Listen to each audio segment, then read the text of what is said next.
protesting our government is a protected right, right?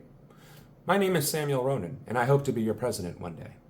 Now, correct me if I'm wrong, the First Amendment says that the right to protest and air grievances against the government shall not be infringed, right? Am I missing something?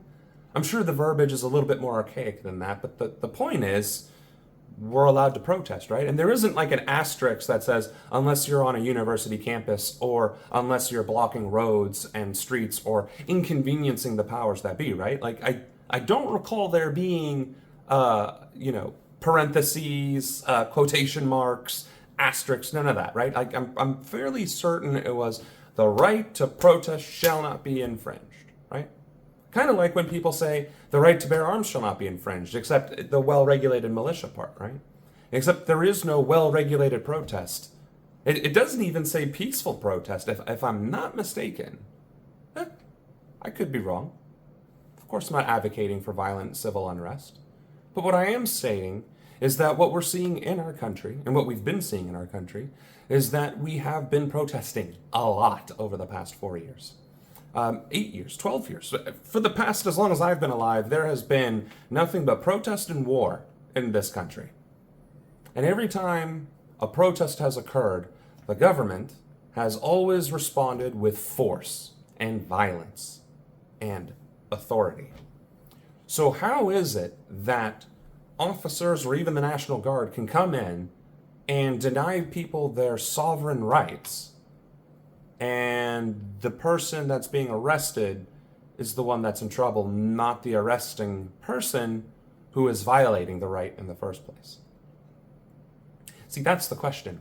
And it goes further than that. If you can be executed on the spot for having a gun on you, being black and having a gun on you, then you don't have the right to bear arms.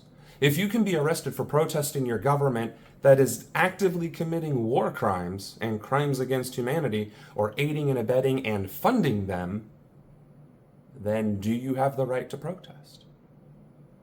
And see, that's the question that we really need to be asking ourselves. And if we truly believe we have the right to protest, then we need to stand our ground. And we need to unarrest the people that are getting protested. We need to hold the police accountable. We need to hold them at bay. In fact, we need to call for the removal of elected officials who are calling for these things in the first place, because that is intrinsically violating their oath of office.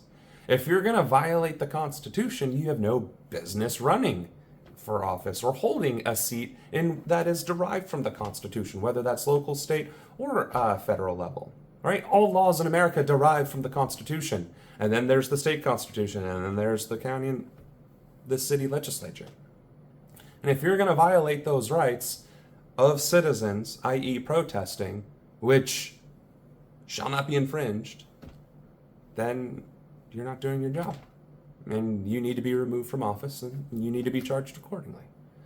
And the sooner we collectively as a nation recognize and understand and enforce this, the sooner we will be able to reclaim our democracy.